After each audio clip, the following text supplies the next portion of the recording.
தயவு செய்து மாஸ்க் அணியாதவர்கள் தயவு செய்து மாஸ்க் அணிந்து கொள்ளும்படி நான் மிக தாழ்மையோடு நான் கேட்டுக்கொள்கின்றேன். ஒருவருடைய அஜாக்கிரதையினாலே மற்றவர்களுக்கு எந்த விதமான பாதிப்பும் ஏற்படக்கூடாது. பேசுவதினாலே நாங்கள் மாஸ்க் அணியாமல் பேசிக்கொண்டிருக்கின்றோம். எனவே தயவு செய்து மாஸ்க் அணியாதவர்கள் மாஸ்க் அணிந்து கொண்டு அமரும்படி அன்போடு அழைக்கின்றேன்.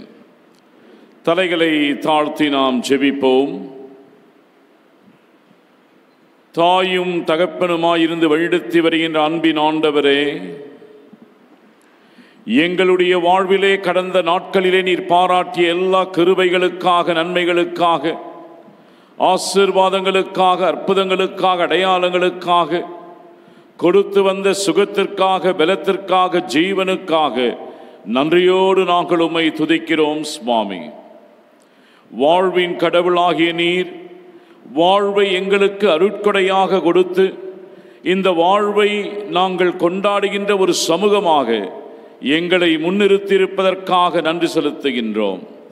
இந்த வழிபாட்டிலும் கூட தூய ஆவியானவர் எங்கள் ஒவ்வொருவரையும் அவருடைய வழிநடத்துதலின் பேரிலே பலத்த கரங்களுக்குள்ளாக வைத்து காத்து இந்த வழிபாட்டிலே ஒரே சிந்தையோடு ஒரே மனதோடு ஆண்டவரே நாங்கள் அனைவரும் ஐக்கியப்பட்டு நாங்கள் வழிபட நீர் கிருபை பாராட்டும்படியாக மன்றாடுகின்றோம். இப்பொழுதும் எங்கள் அனைவரையும் சிரம் தாழ்த்தி உமது கரத்திற்குள்ளாக அர்ப்பணிக்கின்றோம். ஆட்கொள்ளும் பலப்படுத்தும் ஆசீர்வதியும் இறைமகன் இயேசுவின் வழியாக வேண்டுகின்றோம் ஜீவனுள்ள பிதாவே, ஆமென். நாம் நம்முடைய வழிபாட்டிற்கு துவக்கமாக நாம் அனைவரும் எழுந்து நின்று பாமாலை 276வது பாமாலையை பாடுவோம். பாமாலை 276 சுத்த ஆவி என்னில் தங்கும்.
அமர்ந்த வண்ணமாகவோ முழங்கால் படியிட்டோ நமது பாவங்களை மனத்தாழ்மையாய் ஆண்டவரிடத்திலே அறிக்கை செய்வோம்.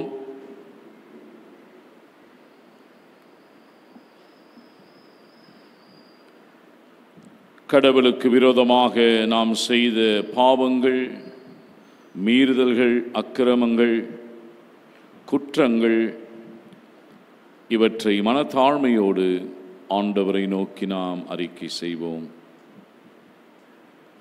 சக மனிதர்களுக்கு விரோதமாக செய்த பாவங்கள், படைக்கப்பட்ட இயற்கைக்கு விரோதமாக செய்த பாவங்கள், இவை எல்லாவற்றையும் கடவுளிடத்திலே தாழ்மையோடு நாம் அறிக்கை செய்வோம்.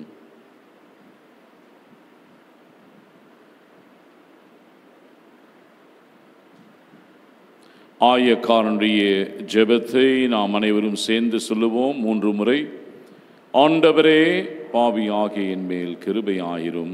ஆண்டவரே பாவியாகிய என் மேல் கிருபையாயிரும். ஆண்டவரே பாவியாகிய என் மேல் கிருபையாயிரும். சர்வ வல்லமை மிகுந்த இரக்கமுள்ள ஆண்டவர் மன்னிப்பையும் பாவ நிவர்த்தியை நமக்கு கட்டளையிட்டருளி வாழ்க்கையை சீர்படுத்துவதற்கான காலத்தையும் தமது பரிசுத்தாவின் கிருபையையும் தேற்றுதலையும் நம் அனைவருக்கும் தந்தருள்வாராக. ஆமென். திருமறை பகுதி படிக்கப்படும். யோவான் 5வது அத்தியாயம் 1வது வாக்கியம் துவங்கி 10ஆம் வாக்கியம் வரை. யோவான் 5 1 முதல் 10.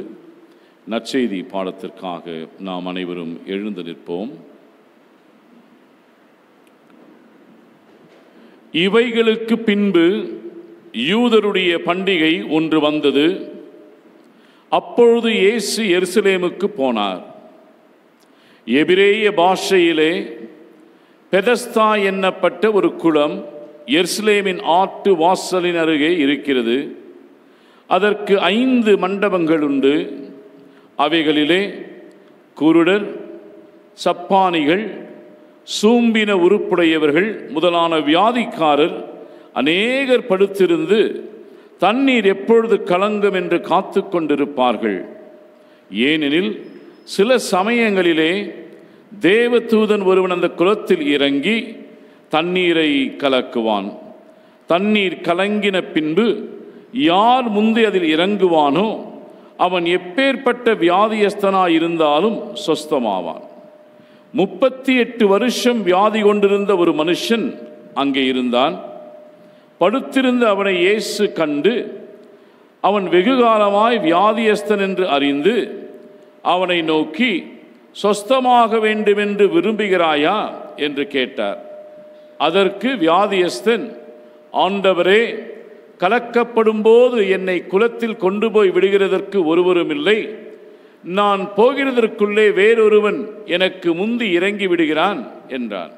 இயேசு அவனை நோக்கி, எழுந்திரு, உன் படுக்கை எடுத்துக்கொண்டு நட என்றார். உடனே அந்த மனுஷன் சொஸ்தமாகி தன் படுக்கையை எடுத்துக்கொண்டு நடந்து போனான். அந்த நாள் ஓய்வு நாளாய் இருந்தது. ஆதலால் யூதர்கள் குணமாக்கப்பட்டவனை நோக்கி, இது ஓய்வு நாளாய் இருக்கிறதே, படுக்கையை எடுத்துக்கொண்டு போகிறது உனக்கு நியாயமல்ல என்றார்கள் என்பதே.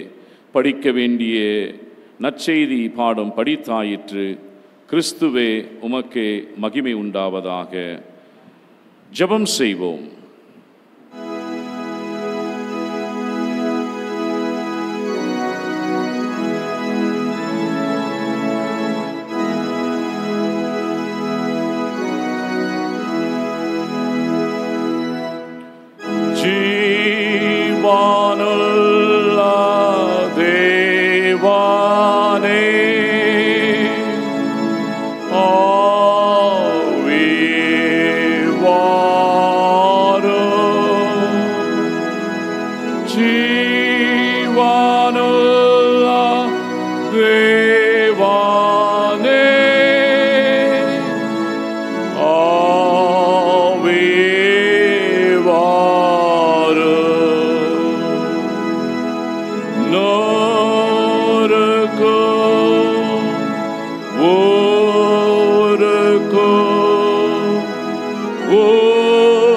உருவாக்கி நீராப்போனே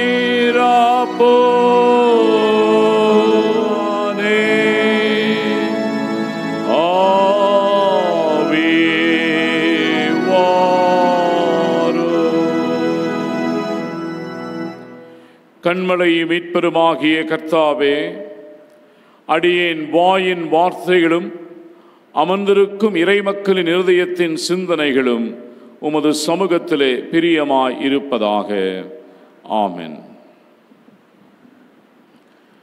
அன்பிற்குரிய சகோதரிகளே, சகோதரர்களே, உங்கள் அனைவரையும் இறைமகன் இயேசுவின் நாமத்திலே வாழ்த்துவதிலே மகிழ்ச்சி கொள்ளுகின்றேன். சிறப்பாக இந்த நாளிலே நம்முடைய சிந்தனைக்காக திருச்சபை திருத்தொண்டனுள் கொடுத்திருக்கின்ற தலைப்பு மாற்றுத்திறன் வாழ்க்கையின் தூய்மை. Differently abled sanctity of life என்கின்ற செம்பொருளிலே இன்றைக்கு தென்னிந்திய திருச்சபை முழுமையுமே சிந்தித்து கொண்டிருக்கின்றார்கள் என்பதை நான் உங்களுக்கு சொல்ல விழைகின்றேன். படிக்கப்பட்ட பகுதி யோவான் நற்செய்தி நூலிலிருந்து படிக்கப்பட்ட ஒரு பகுதி. யோவான் நற்செய்தி நூல் எதற்காக எழுதப்பட்டது என்று சொன்னால், இயேசு கிறிஸ்துவே ஆண்டவர், இயேசு கிறிஸ்துவே கடவுளின் குமாரன் என்பதை வலியுறுத்துகின்ற வண்ணமாக இந்த புத்தகம் எழுதப்படுகின்றது.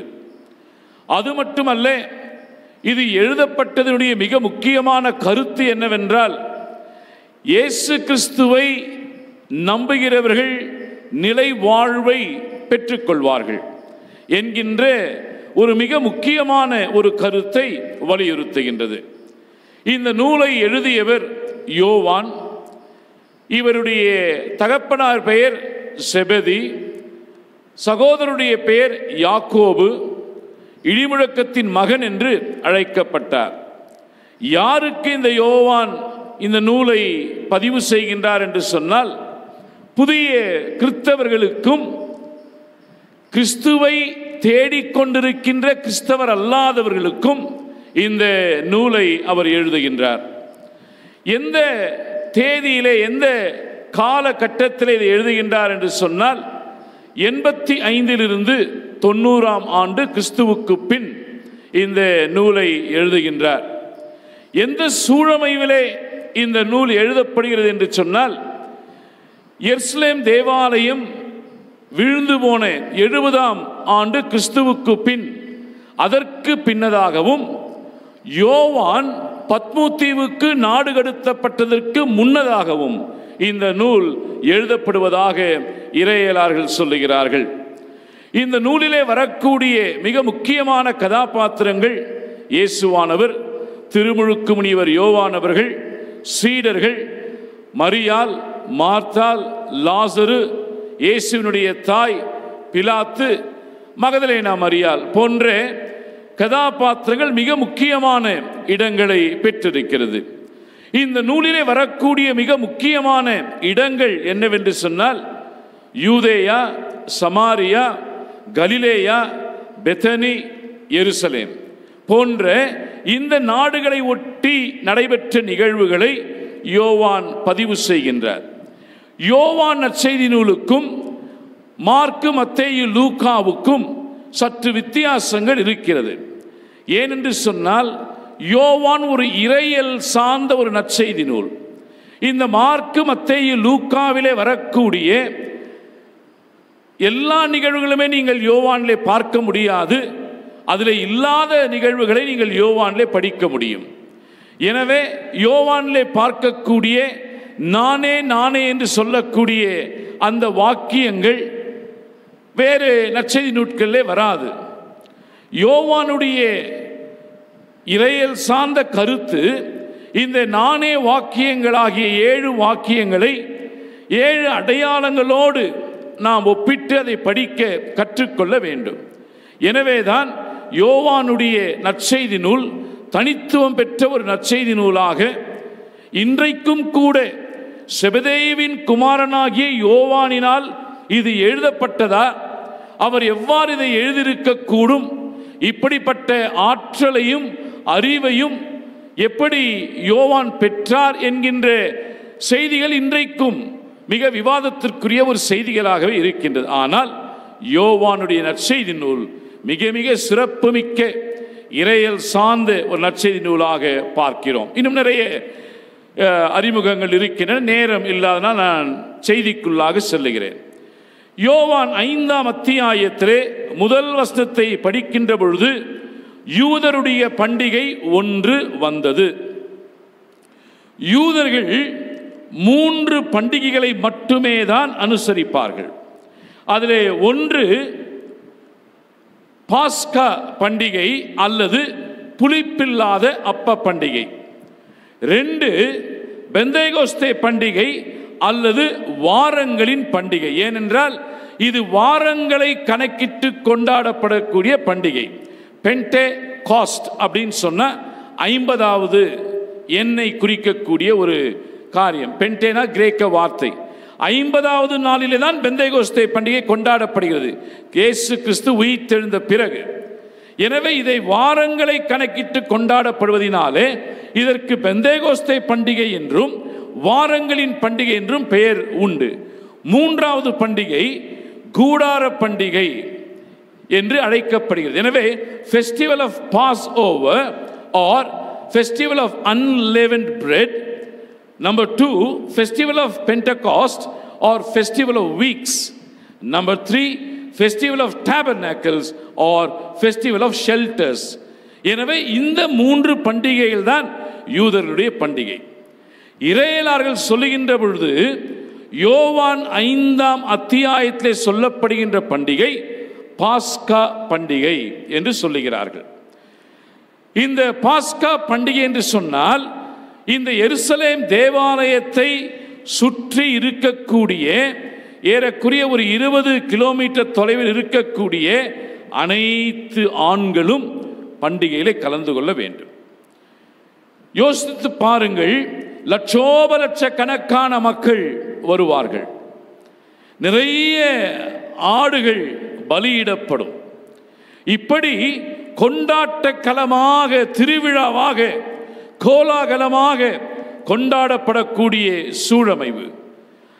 இயேசுவானவர் ஆலயத்திற்குள்ளாக நடைபெறுகின்ற வழிபாட்டிற்குள் செல்லாமல் நோயாளர்களுக்கென்று ஒதுக்கப்பட்டிருக்கக்கூடிய ஒரு இடம். அந்த இடத்தினுடைய பெயர் என்ன பெயருங்க?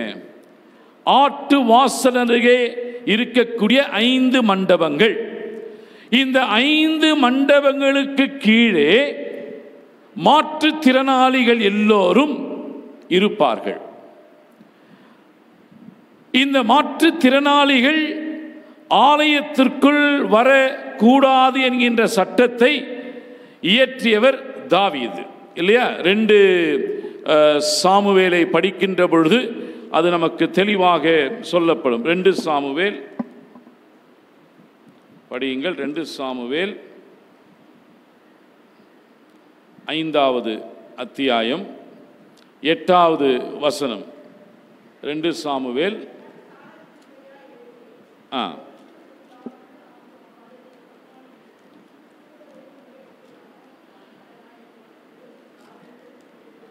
இந்த பகுதியை படிக்கின்ற பொழுது,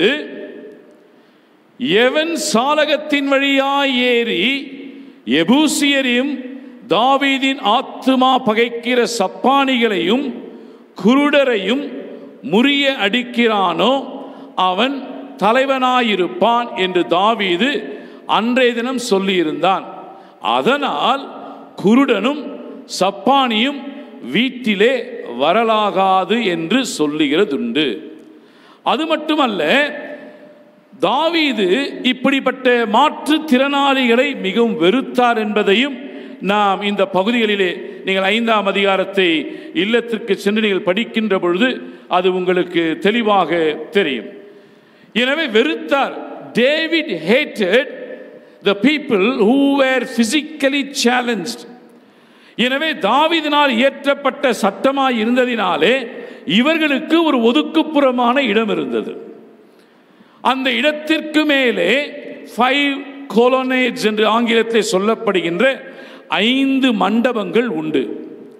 இந்த 5 மண்டபங்களும் எதற்கு அறிகுறியாக கட்டப்பட்டது என்று சொன்னால், ஆதியாகமம், யாத்திராகமம், லேவியராகமம், எண்ணாகமம், உபாகமம் ஆகிய 5 சட்ட புத்தகங்களுக்கு குறியீட்டாக அறிகுறியாக கட்டப்பட்டது. டோரா அப்படின்னு எபிரேயத்தில் சொல்லுவாங்க, சட்டம் என்று நாம் ஆங்கிலத்தில் சொல்றோம். லா என்று ஆங்கிலத்தில் சொல்கிறோம், டோரா என்று எபிரேயத்திலே சொல்லுகிறார்கள், சட்டம் என்று தமிழிலே சொல்லுகிறோம். ஆக இவர்கள் ஆலயத்திற்குள் வர இயலாது. ஆலயத்திலே ஒரே பாடல்கள், கீத வாத்தியங்களை வாசித்துக் கொண்டிருக்கிறார்கள், சொற்பொழிவுகள் நடக்கின்றது, ஒரே இசைக்கருவிகளுடைய சத்தம். ஆண்டவர் வழிபாட்டிலே அவர் ஆர்வம் கொள்ளாமல் வாழ்விலே ஆர்வம் கொண்ட ஆண்டவர். எனவே முதலாவது பாயிண்ட் என்னன்னா, worship to work, வழிபாட்டிலிருந்து வாழ்வு.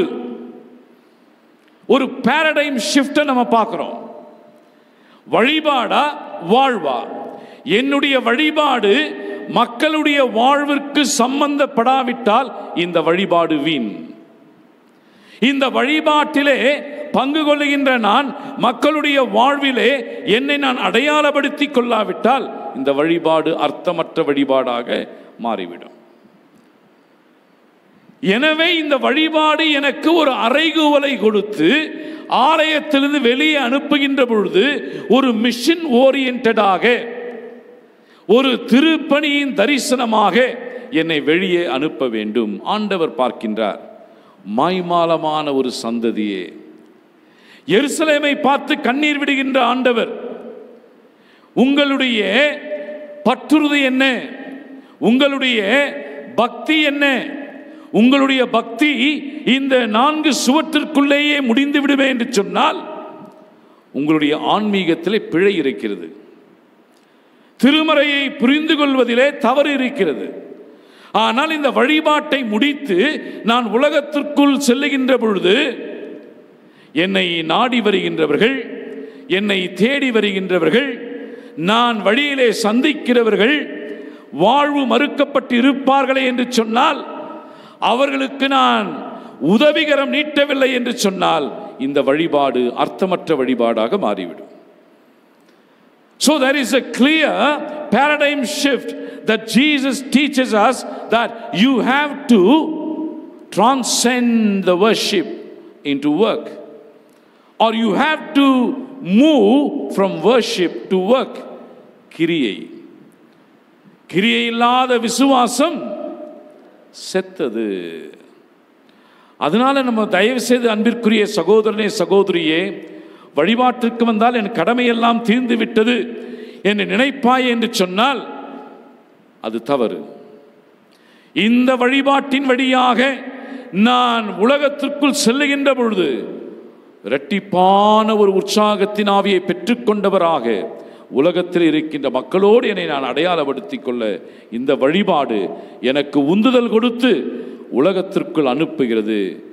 So we have to move from worship to work. வழிபாடா வாழ்வா? வழிபாட்டிலிருந்து வாழ்வுக்கு மாற கற்றுக்கொள்ள வேண்டும். இரண்டாவதாக இந்த சகோதரரை பார்த்து ஆண்டவர் கேட்கின்றார், சகோதரனே, இயேசு அவனை கண்டு வெகுகாலமாய் வியாதியஸ்தன் சொஸ்தமாக விரும்புகின்றாயா? இது என்ன கேள்வி? ஒரு மருத்துவரிடம் செல்லுவோமே என்று சொன்னால், ஒரு மருத்துவர் நம்மளை பார்த்து நீ சுகம் பெற விரும்புகிறாயா என்று கேட்டால் நோயாளிக்கு என்ன வரும்? கோபம் வரும். ஆனால் இவரை கேட்ட மாத்திரத்தில் இவர் சொல்லுகிறார், தண்ணீர் கலக்கப்படும் போது என்னை குளத்தில் கொண்டு போய் விடுகிறதற்கு ஒருவரும் இல்லை, நான் போகிறதற்குள்ளே வேறொருவன் எனக்கு முந்தி இறங்கி விடுகிறான். எங்க பிழை இருக்கிறது? ஆன்மீக பிழை நமக்கிட்டே நிறைய இருக்கு.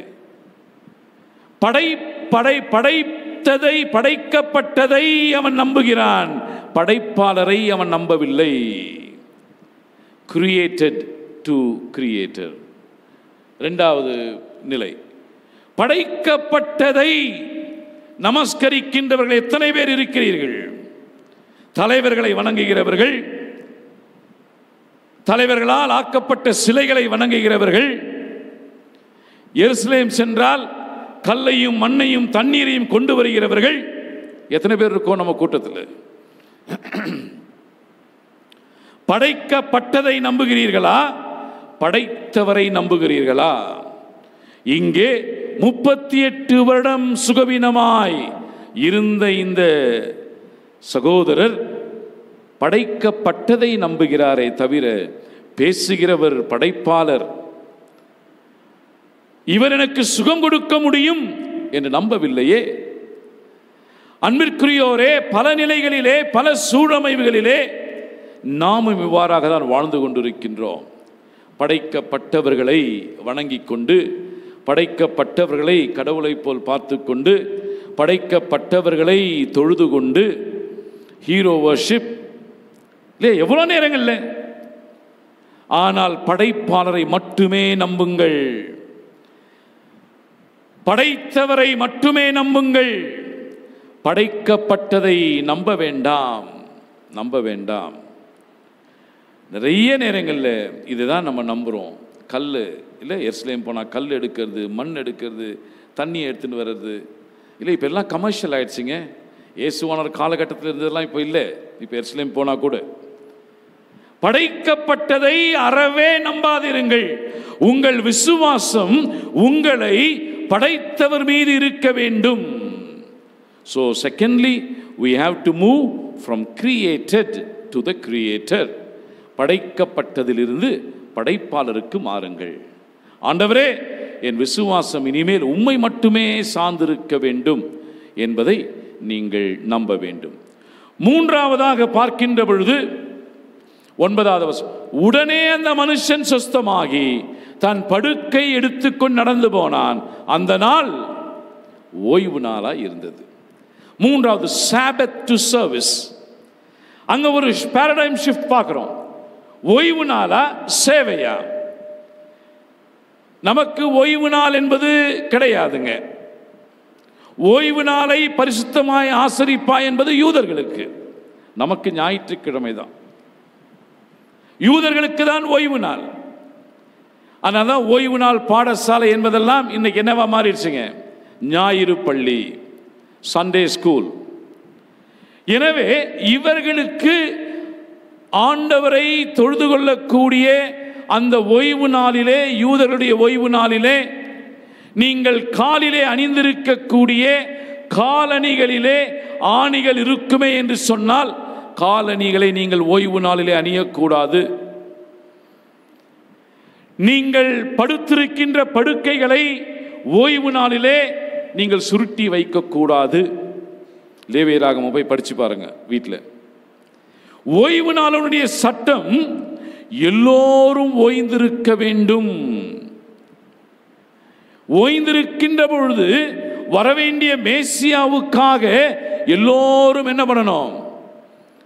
ஜெபம் ஏறெடுக்க வேண்டும். யூதர்களுடைய சட்டம். அப்போ ஓய்வு நாளிலே ஒருவருக்கு சுகம் கொடுப்பது தவறு என்பது யூதருடைய சட்டமாக இருந்தது.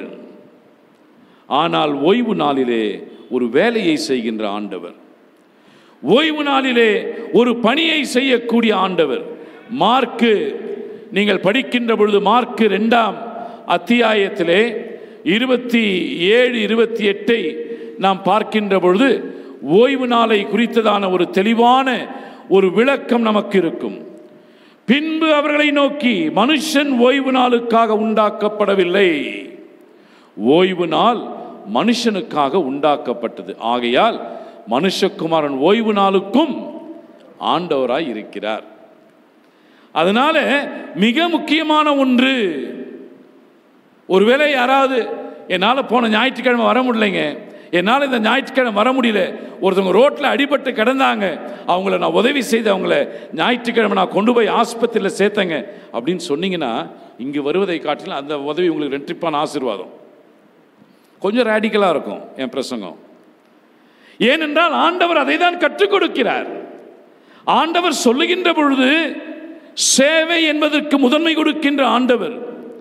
ஏன் என்று சொன்னால் இங்க perspective மாறுதுங்க. பரிசேயர்களுக்கு for Pharisees Sabbath was a subject, for Jesus Sabbath was an object. For Pharisees, the person who was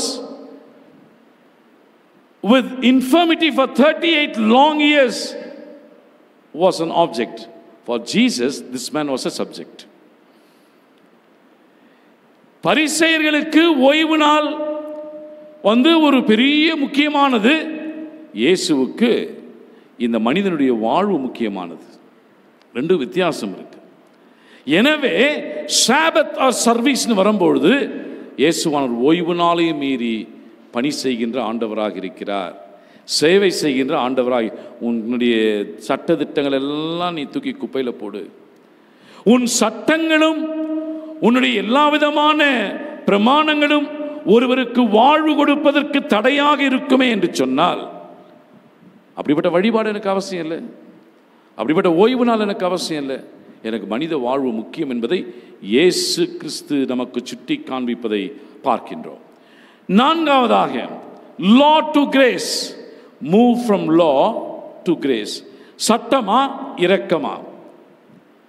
எனவே இந்த சட்டத்தின் பிடியிலே இருக்கக்கூடிய யூதர்களுக்கு ஓய்வு நாளிலே எது செய்தாலும் தவறு. ஏனென்றால் இவர்கள் சட்டத்தின் வழியாக தான் மீட்பு என்று நம்பிக்கொண்டிருந்தவர்கள். ஆனால் இயேசுவானவர் இரக்கத்தின் வழியாக தான் மீட்பு என்பதை வலியுறுத்துகின்றவராக இருக்கிறார். பவுலடிகளாரும் அதை தான் சொல்லுகிறார். விசுவாசத்தின் நிமித்தமாக இரக்கத்தின் வழியாக தான் மீட்பு. அப்ப இரக்கமா சட்டமா என்று வருகின்ற பொழுது இந்த சட்டத்தினால் என்ன உபயோகம்? இரக்கமே என்பதை தெளிவுபடுத்துகின்ற ஆண்டவராகிய இயேசு கிறிஸ்து. மீகாவிலும் படிக்கின்ற பொழுது உன்னிடத்துல என்னப்பா கேட்கிறார் ஆண்டவர் இல்லையா? ரொம்ப தெளிவான ஒரு கேள்வி. எனவே அன்பிற்குரியோரே, கிறிஸ்தவ அடையாளத்தோடு வாழ வேண்டும் என்று சொன்னால் நீங்கள் இரக்கமுடையவர்களாக இருக்கிறீர்களா? நீங்கள் பரிவு காண்பிக்கின்றவர்களாக இருக்கிறீர்களா? ஆண்டவர் எனக்கு உடுத்துவதற்கு உடை, உண்பதற்கு உணவு, உறங்குவதற்கு இடம் போன்ற எல்லாவற்றையும் கொடுத்திருக்கிறாரே. இந்த 3 அடிப்படை உரிமைகள் எல்லாம் மறுக்கப்பட்டு மறைக்கப்பட்டு வாழுகின்ற மக்களுக்கு திருச்சபையே நாம் என்ன செய்கின்றோம் என்பதை சீர்தூக்கி பார்க்க வேண்டும். சட்டமா இரக்கமா என்று வருகின்ற பொழுது இயேசு கிறிஸ்து இறையருளை மட்டுமே தெரிவு செய்கின்றவராக இருக்கின்றார். கடைசியாக பார்க்கின்ற பொழுது 14வது வசனம், அதற்கு பின்பு இயேசு அவனை தேவாலயத்திலே கண்டு, இதோ நீ சொஸ்தமானாய், அதிக கேடானதொன்றும் உனக்கு வராதபடி இனி பாவம் செய்யாதே என்றார். brokenness to wholeness, உடைக்கப்பட்ட நிலையிலிருந்து முழுமை பெற்ற நிலை. 38 ஆண்டுகள் எவ்வளவு அல்லேலூயாக்கள், எவ்வளவு ஜெபங்கள், எவ்வளவு பாடல்கள், எவ்வளவு இசைக்கருவிகள். ஒரு நபர் கூட ஆட்டு மண்டப வாயிலண்டை சென்று இந்த நோயாளர்களை பார்க்கவில்லை, பேசவில்லை, கவுன்சிலிங் கொடுக்கவில்லை, உதவி செய்யவில்லை. வழிபாடே முக்கியம் என்று வாழ்ந்து கொண்டிருந்தவர்களுக்கு பாடத்தை புகட்டுகின்ற ஆண்டவர், எனக்கு வழிபாடல்ல அந்த மக்களுடைய வாழ்வு முக்கியம் என்பதை சுட்டி காண்பிக்கின்ற ஆண்டவர் நேராக செல்லுகின்றார். அங்கு அவருடைய பார்வை விழுந்திருக்கும். அதிக ஆண்டு இங்கு இருக்கின்ற மனிதர் யார் என்பதை பார்த்திருப்பார். நேராக செல்லுகின்றார், பேசுகின்றார். பேசி அவனிடத்தை சொல்லுகின்றார், நீ இன்னும் கூட தண்ணீரை நம்பிக்கொண்டிருக்கின்றாயே, அதை படைத்தவன் நான் ஆயிற்றே. இப்பொழுது நான் உனக்கு சொல்லுகிறேன், எழுந்திரு. Rice up, take up your pallet and walk. உன் படுக்கையை எடுத்துக்கொண்டு நட. pallet என்பது இங்கிலீஷ் ஸ்டாண்டர்ட் வெர்ஷன்ல யூஸ் பண்ற வார்த்தை pallet.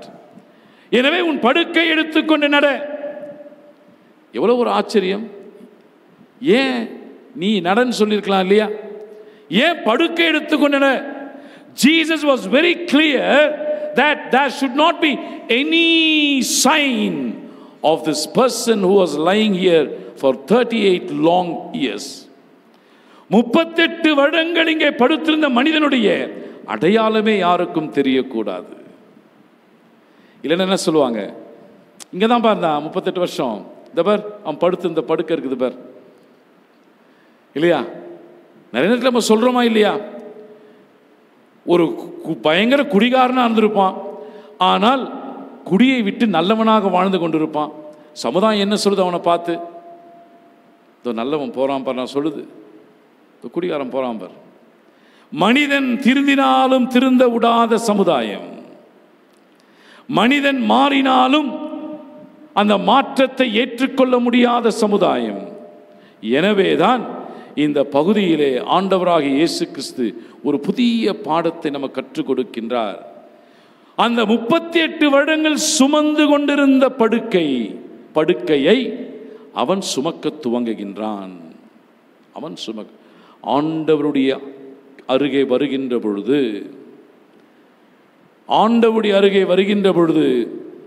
நம்முடைய எல்லா விதமான தீய சக்திகளுடைய அடையாளங்கள் எல்லாம் நம்மை விட்டு போகும். அந்த தீய நிலைகளை அடையாளம் இல்லாமல் ஆக்குகின்ற ஒரேவர் ஆண்டவராகிய இயேசு கிறிஸ்து. இவருக்கு டபுள் ஃபோல்ட் பிளெஸிங், 2 வகையான ஆசீர்வாதம். ஒன்று பிசிக்கல் ஹீலிங், சரீர பிரகாரமான சுகத்தை பெறுகின்றார். 2 ஸ்பிரிச்சுவல் ஹீலிங், ஆன்மீக பிரகாரமான சுகத்தையும் பெறுகிறார்.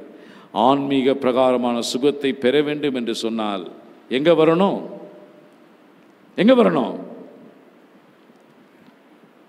சொல்லுங்க. ஆலயத்திற்கு வர வேண்டும். வேற எங்க கூட்டத்தையும் கிடைக்காது. இந்த கூட்டம், அந்த கூட்டம், அங்க கன்வென்ஷன், இந்த கூட்டம். No. If you want to experience the spiritual healing, you have to come to the church. எங்க பார்க்கிறார் அவனை மறுபடியும்? ஆட்டு மண்டபங்களண்டை 38 ஆண்டுகள் படுத்திருந்தவன் தேவாலயத்திலே கண்டு. தாவீது சட்டத்தை உடைக்கின்ற ஆண்டவர், தவறான பாரம்பரியங்களை உடைக்கின்ற ஆண்டவர், தவறான பழக்கங்களை உடைக்கின்ற ஆண்டவர், தவறான பக்தியை உடைக்கின்ற ஆண்டவர். ஒரு புதிய ஆன்மீகத்தை, ஒரு புதிய பக்தியை, ஒரு புதிய விடுதலையின் வேட்கையை ஆண்டவராகிய இயேசு கிறிஸ்து காண்பிக்கின்றார். உடைக்கப்பட்டிருந்தான், 38 ஆண்டுகளாக உருவாக்கப்பட்டான் இயேசுவினாலே. எத்தனை பேர் இன்னைக்கு அப்படி வாழ்ந்து கொண்டிருக்கிறோம்? மாற்று திறனாளிகளை ஏளனமாகவோ, அவலமாகவோ, கேவலமாகவோ, இழிவுபடுத்தப்படுகின்ற பார்வையினாலோ ஒருவரையும் தரைக்குறைவாக நடத்தாதீர்கள், பார்க்காதீர்கள், இழிவாக பேசாதீர்கள்.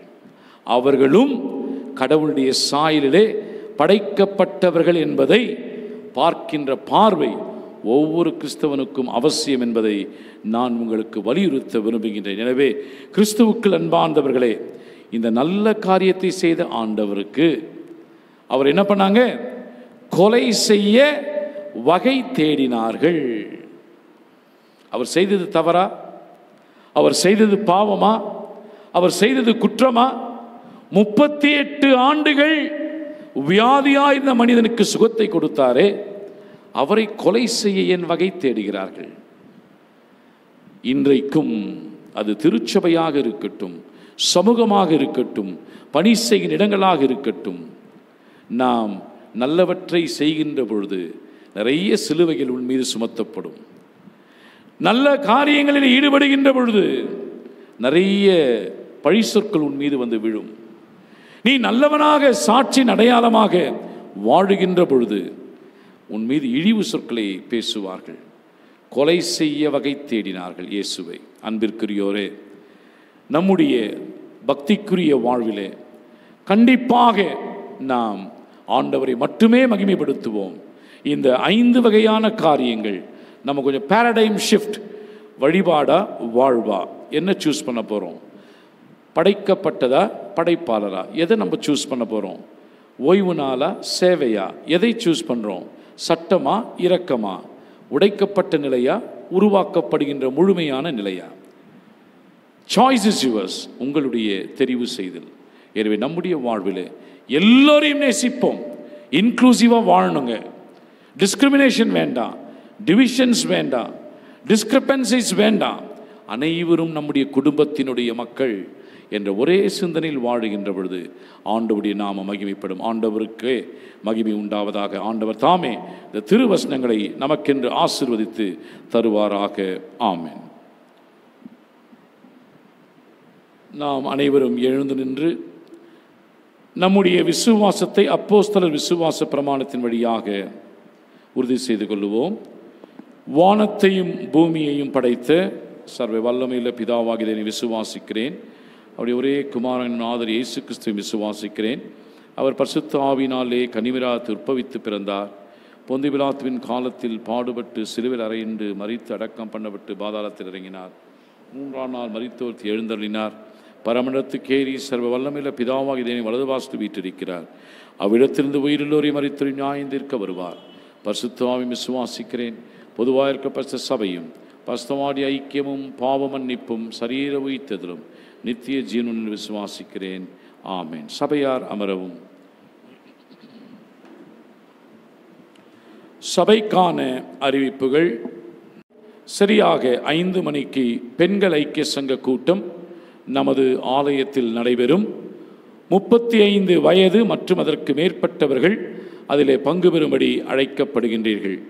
முதலாவது கூட்டம். எனவே தயவு செய்து பெண்கள் 35 வயது 35 வயதிற்கு மேற்பட்டவர்கள் இந்த கூட்டத்திலே கலந்து கொள்ளும்படி அன்போடு கேட்டுக்கொள்ளப்படுகிறீர்கள். ஆயர்கள் இருவருமாக சேர்ந்து முதல் கூட்டமாக இருப்பதினாலே நடத்துவார்கள் என்பதையும் உங்களுக்கு தெரிவித்துக் கொள்கிறோம்.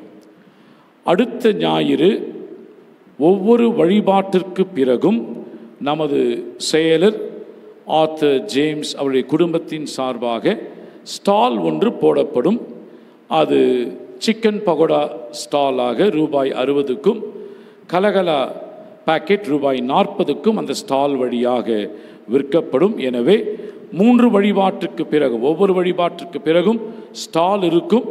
கூட்டம் சேராதபடி நீங்கள் அதை பெற்றுச் செல்லும்படியாக உங்களை அன்போடு அழைக்கின்றோம். டோக்கன்ஸ் வெளியிலே விநியோகிக்கப்படும். 60 ரூபாய் சிக்கன் பகோடாவும் 40 ரூபாய் கலகலா பாக்கெட்டும் விற்கப்படும். நவம்பர் மாதம் முதல் ஆலயத்தில் பிரசங்கிக்கப்படும் அருளுரைகளில் இருந்தும் இந்த வேதவினா நம்முடைய சபையில் நடத்தப்படும் வேதவினா போட்டியோடு கேள்விகள் இணைத்து கேட்கப்படும் என்பதை சபை மக்களுக்கு அறிவிக்கின்றோம். எனவே நவம்பர் மாதம் துவங்கி ஒவ்வொரு பிரசங்கத்திலும் நீங்கள் குறிப்புகள் எடுத்து வைத்து அந்த பிரசங்கத்திலிருந்தும் கேள்விகள் உங்களுக்கு கேட்கப்படும் என்பதை தெரிவிக்கின்றோம். நம்முடைய பேராயத்திலே மிஷன் ஃபெஸ்டிவல் கொண்டாடப்பட முடியாத ஒரு சூழ்நிலை. இருப்பினும் மிஷன் ஃபெஸ்டிவல் மிஷனை தாங்க வேண்டியது நம்முடைய சிறப்பிற்குரிய கடமையாக இருக்கிறது. எனவே அதற்கான ஆயத்தங்களை நாம் செய்து கொண்டிருக்கின்றோம். காணிக்கை உரைகள் அடுத்த ஞாயிற்றுக்கிழமை உங்களுக்கு கொடுக்கப்படும். அதற்கான மிஷன் ஃபெஸ்டிவல் சொவினியருக்கான அட்வர்டைஸ்மெண்ட்ஸ் வியாபாரம் செய்கிறவர்கள் அல்லது ஒரு நல்ல ஒரு பெரிய ஃபேக்ட்ரியிலையோ கம்பெனியோ ஒர்க் பண்ணுறவங்க எங்கள் கம்பெனி சார்பாக எங்கள் ஃபேக்ட்ரி சார்பாக என் குடும்பத்தின் சார்பாக இந்த மிஷன் ஃபெஸ்டிவல் சொவினியருக்கு நாங்கள் அட்வர்டைஸ்மெண்ட் தரோம் என்று சொல்லுவீர்கள் என்று சொன்னால் அட்வர்டைஸ்மெண்ட்ஸ்க்கான ஃபார்மேட்ஸ் நம்முடைய பொருளாளரிடம் இருக்கிறது. அவரை நீங்கள் அணுகி பெற்றுக்கொள்ளும்படி கேட்டுக்கொள்ளப்படுகிறீர்கள். அவர் திரு SP பாஸ்கர் அவர்கள் நடத்திய 4 திருமணங்களும் நான் நடத்திய 3 திருமணங்களும் ரெஜிஸ்டர் ஆஃபீஸில் பதிவு செய்யப்பட்டிருக்கிறது. அந்த பதிவு எண்களை திருமணம் நடத்தி முடித்தியவர்கள் நீங்கள் ஆயரிடமோ ஆலய பணியாளரிடமோ நீங்கள் அதை பெற்றுக்கொள்ளும்படி அன்போடு அழைக்கின்றோம். இந்த பதிவு எண்களை எடுத்து சாந்தோம் சென்று அந்த அரசாங்கத்தினுடைய திருமண சான்றிதழை பெற்றுக்கொள்ளலாம். இப்பொழுது நடைபெற்ற திருமணங்களுக்குரிய அறிவிப்பு. பிறந்த நாட்கள் திருமண நாட்களை காணுகின்றவர்கள் அந்த இடத்திலே எழுந்து நிற்கும்படி அன்போடு அழைக்கின்றோம்.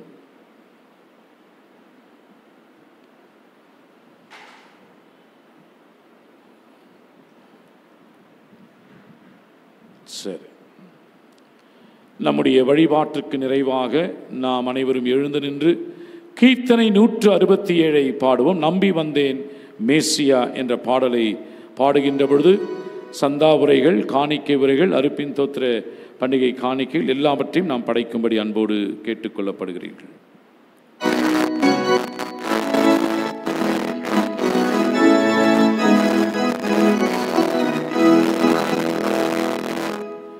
நம்பி வந்தேன் மேசியா, நான் நம்பி வந்தேனே, சரணம் சரணம் சரணம்.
ஜெபம் செய்வோம். அன்பின் ஆண்டவரே,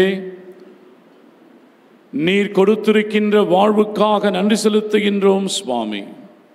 மாற்றுத்திறனாளிகளை எவ்வாறாக நடத்த வேண்டும், ஓய்வு நாளை நாங்கள் எவ்வாறாக அனுசரிக்க வேண்டும், மனிதனுடைய வாழ்வு எவ்வாறு முக்கியம் என்பதையும், படைப்பாளரே நீர் எங்களுக்கு எல்லாவற்றிலும் முதன்மை என்பதையும் நாங்கள் உணர்ந்து வாழ நீர் கொடுத்த அறைகூவலுக்காக நன்றி சுவாமி. தெரிந்தோ தெரியாமலோ எங்கள் வாழ்விலே மாற்றுத்திறனாளிகளை நாங்கள் அசட்டை செய்திருப்போமே என்று சொன்னால் தயவு கூர்ந்து மன்னிக்கும்படியாக நாங்கள் உம்மிடத்தில் வேண்டி நிற்கின்றோம். எங்கள் அனைவரையும் சுவாமி உமது அன்பு கரங்களுக்குள்ளாக அர்ப்பணிக்கின்றோம். உலகத்திற்குள் நாங்கள் செல்லுகின்ற பொழுது உன்னதரை மட்டுமே நாங்கள் நோக்கி பார்க்க, உன்னதரால் படைக்கப்பட்ட வாழ்விழந்த மக்களோடு நாங்கள் அடையாளப்படுத்திக் கொள்ள நீர் கிருபை செய்யும்படியாக ஜெபிக்கிறோம்.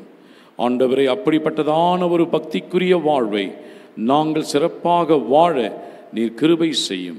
அனைத்து பேரையும் ஆசீர்வதியும், ஆட்கொள்ளும், பலப்படுத்தும். இறைமகன் இயேசுவின் வழியாக வேண்டுகின்றோம் ஜீவனுள்ள பிதாவே, ஆமென். நமது ஆண்டவராகிய இயேசு கிறிஸ்துவின் கிருபையும் பிதாவாகிய கடவுளின் அன்பும் பரிசுத்த ஆவியானவரின் அந்யோன்ய ஐக்கியமும் சமாதானம் வழிநடத்தலும் நம் அனைவரோடும் இன்றும் என்றும் சதா காலமும் நீடித்திருப்பதாக.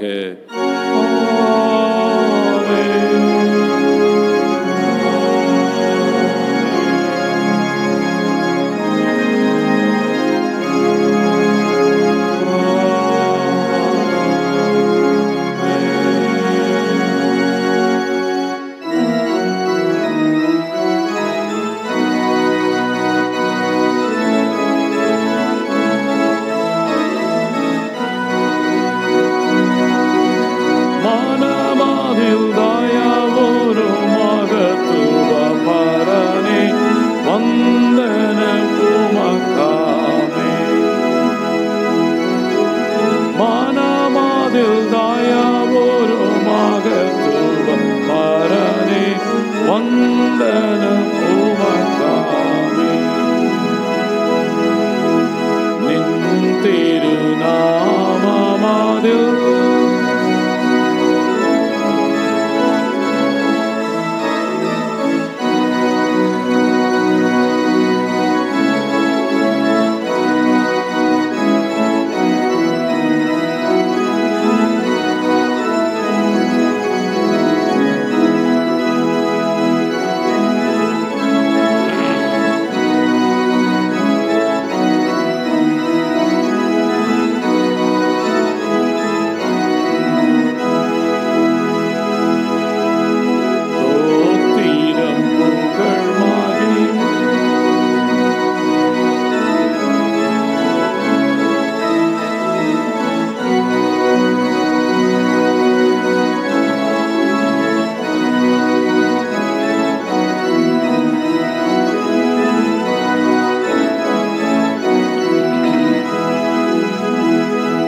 கர்த்தர் உங்களோடு இருப்பாராக.